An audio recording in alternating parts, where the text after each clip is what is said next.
Seutas tali diam pada permukaan bidang miring yang membentuk sudut theta terhadap horizontal seperti ditunjukkan gambar. Tali homogen dan koefisien gesek permukaan bidang miring mu sama dengan 1, bagian kiri dan kanan sistem itu simetris.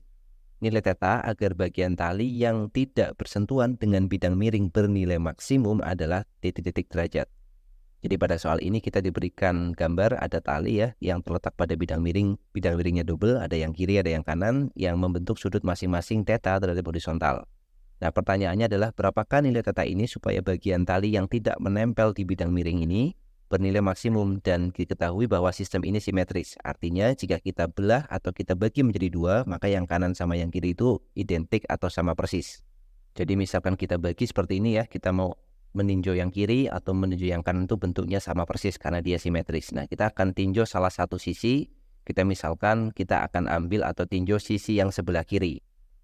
Untuk sisi yang sebelah kiri kita bisa gambarkan ulang ya seperti ini. Jadi kita bagi menjadi dua segmen. Yang pertama segmen yang menempel pada bidang miring yang berwarna biru, dan yang kedua segmen yang tidak menempel pada bidang miring yang berwarna merah di sini. Kemudian untuk segmen yang menempel pada bidang miring kita beri panjang atau namanya kita beri X ya, panjangnya adalah X, maka otomatis bagian yang tidak menempel di bidang miring ini panjangnya adalah L minus X seperti ini. Kemudian sudutnya di sini adalah theta. Selanjutnya kita akan gambarkan gaya-gaya yang bekerja pada tali tersebut ya. Yang pertama, karena tali ini tali yang homogen, maka dia akan memiliki berat ya, beratnya ada di tengah-tengah dari sepanjang L ini. Jadi kita misalkan dia memiliki berat posisinya di sini, yang nilainya adalah M dikalikan G. Jadi berat total talinya adalah M kali G. Kemudian tali ini memiliki gaya gesek karena permukaannya itu kasar, jadi dia akan punya gaya gesek arahnya ke atas tentu saja. Kita gambarkan dulu. Di sini ada F gesek, kemudian karena dia kontak dengan bidang miring maka dia akan memiliki gaya normal ya. Jadi dia gaya normal yang tegak lurus ke atas seperti ini. Oke. Kemudian disebutkan bahwa talinya itu dalam kondisi diam, artinya tali tersebut dalam kondisi setimbang. Maka kita bisa menggunakan persamaan kesetimbangan ya, yaitu sigma F sama dengan 0 ya. Sigma Fx-nya 0, kemudian sigma Fy-nya adalah 0. Sebelum kita melihat gaya-gaya yang bekerja pada tali tersebut, maka kita lihat dulu komponen dari massa yang berwarna biru dan massa yang berwarna merah ini. Untuk massa yang berwarna biru, kita misalkan segmennya adalah X, kita misalkan MX. Jadi dia punya massa yang nilainya adalah MX. Berapa nilai MX-nya? MX-nya bisa kita cari dengan menggunakan proporsinya ya. Karena dia panjangnya X, talinya homogen, berarti MX itu adalah proporsinya atau panjangnya dia dibagi panjang total dikalikan dengan massa totalnya yaitu M. Berarti untuk yang berwarna merah tinggal M dikurangi dengan MX karena sisanya. Nah, sekarang kita baru melihat gaya-gayanya. Yang pertama kita lihat dulu gaya-gaya yang ke arah sumbu Y. Sigma Fy-nya itu harus sama dengan 0, atau kalau mau ke sumbu X dulu juga boleh ya. Sumbu X dan Y-nya kita pilih seperti ini ya. Yang pertama adalah X-nya itu ke arah horizontal, kemudian Y-nya ke arah vertikal seperti ini. Maka kita lihat komponen gaya-gaya yang arahnya ke arah vertikal. Nah, di sini untuk F gesek dan gaya normal itu masih belum mengarah ke arah Y, maka kita perlu uraikan. Untuk yang pertama gaya normal dulu, kita uraikan di sini aja supaya menggambarnya mudah. Jadi gaya normal kita uraikan ada yang ke arah atas dan ada yang ke arah kanan ya. Sudutnya maka akan pindah di sini ya, karena di sini penyikunya theta, maka theta di atas, maka yang ke kanan adalah N sin theta karena di depan. Kemudian yang ke arah atas karena di samping adalah N cosinus theta. Kemudian gaya geseknya juga sama, kita uraikan ke arah atas dan ke arah kiri. Untuk gaya gesek ini sudut tetanya maka pasti di sini karena dia satu sudut sehadap ya. Jadi di sini adalah F gesek cosinus theta. Kemudian yang ke atas adalah F gesek sin theta. Nah, sekarang kita bisa melihat sigma Fy sama dengan 0, berarti gaya-gaya yang arahnya ke sumbu Y. Ada F gesek sinus theta, kemudian ada N cos theta, dan ada M kali G. Berarti kita bisa tuliskan F gesek dikalikan sin theta, kemudian ditambah dengan N dikalikan cos theta, yang ke atas kita buat positif, berarti yang ke bawah negatif, dikurangi M kali G sama dengan 0. F gesek itu persamaannya adalah mu dikalikan N dikalikan sin theta, kemudian ditambah dengan N cos theta sama dengan MG-nya kita pindahkan aja ke ruas kanan sama dengan MG. Kita buat ini menjadi persamaan 1. Nah, sekarang kita akan mencari nilai gaya normalnya. Nah, yang menarik di sini adalah gaya normal itu tidak bekerja di sepanjang tali ini, tetapi dia hanya bekerja di tali yang berwarna biru saja. Maka kalau kita gambarkan misalkan ini adalah komponen tali yang berwarna biru, maka gaya normal itu hanya bekerja pada tali yang sepanjang ini aja, yang panjangnya adalah X ya. Jadi ke atas dia akan punya gaya normal. Kita gambarkan dulu nih, ada gaya normal ke arah atas, maka untuk tali yang sepanjang X ini dia punya massa juga yang bukan lagi M kali G, tetapi di sini hanya MX dikalikan gravitasi ya, atau MX kali G. Maka MX kali G-nya bisa kita uraikan ke arah bawah sini dan ke arah samping kanan. Kemudian tetanya nanti akan pindah ke sini ya, tetanya, jadi teta kan di bawah sini. Berarti ini penyikunya teta, maka teta pindah. Berarti yang arah ke samping kanan ini, samping kiri ya, maka nilainya adalah MX dikalikan G dikalikan cos teta. Yang ke atas kita memiliki gaya normal. Nah, karena dia tidak bergerak relatif terhadap bidang yang tegak lurus ini, maka sigma FY yang ke arah, sekarang X dan Y-nya kita pakai seperti ini ya. Kemudian Y, kemudian X-nya ke sini. Berarti untuk kasus yang ini, sigma FY-nya itu juga harus sama dengan 0. Yang berarti nilai N-nya harus sama dengan MX dikalikan G dikalikan kosinus theta. Nah, sebut ini sebagai persamaan 2. Kemudian kita masukkan persamaan 2 ke persamaan 1. Maka akan kita dapatkan, tulis dulu 2 masukkan ke 1. Jadi kita peroleh mu dikalikan N. N-nya adalah MX dikalikan G dikalikan cos theta. Kemudian dikalikan lagi dengan sin theta, ditambah dengan N. N-nya adalah MX dikalikan G dikalikan cos theta dikali cos theta lagi. Maka jadi cos kuadrat theta sama dengan M dikalikan gravitasi. Semuanya mengandung G, maka G-nya bisa kita bagi semua, maka akan habis. Kemudian kita memiliki persamaan MX tadi. MX adalah X per L dikalikan M. Jadi kita bisa ubah.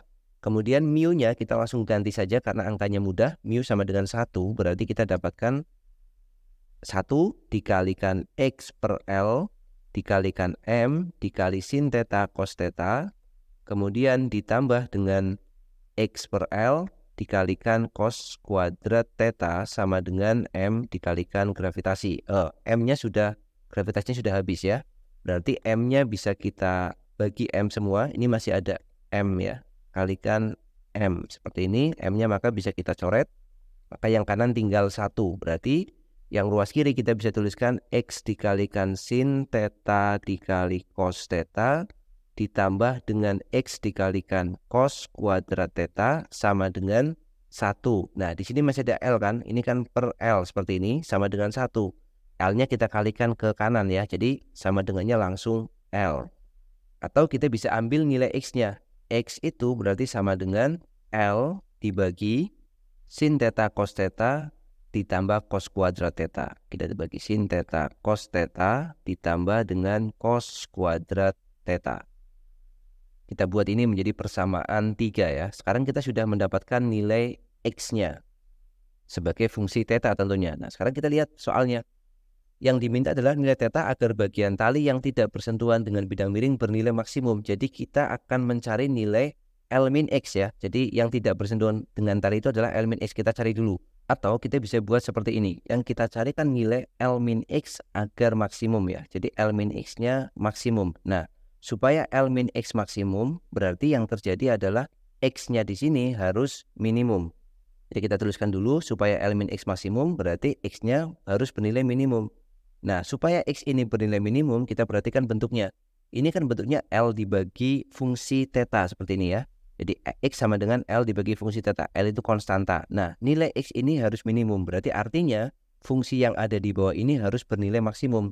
Jadi supaya mendapatkan X minimum, maka sin theta, cos theta, kemudian kita tulis dulu sin theta cos theta ditambah dengan cos kuadrat theta itu harus bernilai maksimum. Jadi seperti itu.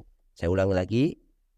Yang kita butuhkan itu adalah nilai L min X supaya bernilai maksimum. Nah, supaya L min X maksimum berarti X-nya di sini kan harus bernilai minimum.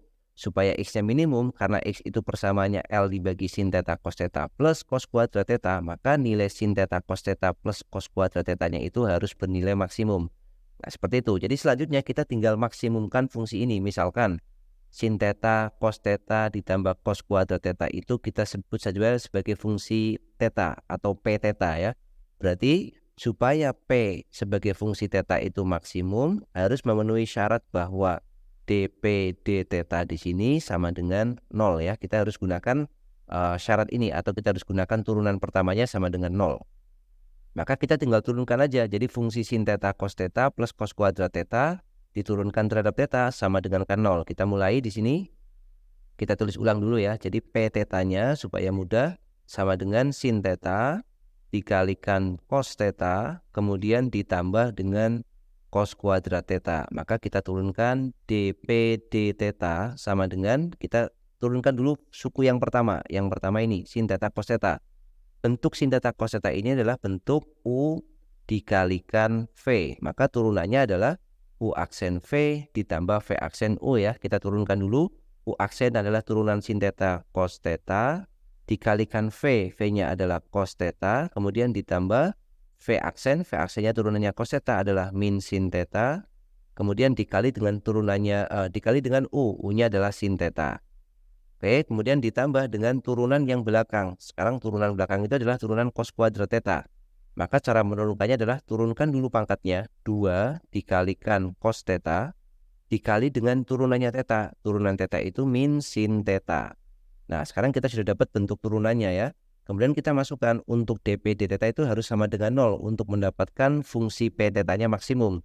Jadi kita buat 0 sama dengan cos kuadrat theta dikurangi sin kuadrat theta, kemudian dikurangi lagi 2 sin theta cos theta.